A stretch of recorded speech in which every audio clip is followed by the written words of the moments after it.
बताऊंगी, ठीक है। एक गांव में एक किसान रहता था। उसका एक छोटा सा परिवार था। वह किसान उसकी बूढ़ी माता और बेटे और पत्नी के साथ रहता था। उस किसान के पास एक छोटा सा जमीन का टुकड़ा था।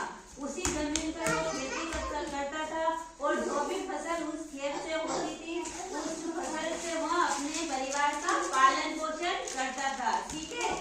तो उस एक दिन क्या हुआ कि बारिश नहीं होने से, अकाल पड़ने से उसके उस जमीन पे जो फसल थी वो सूख गई।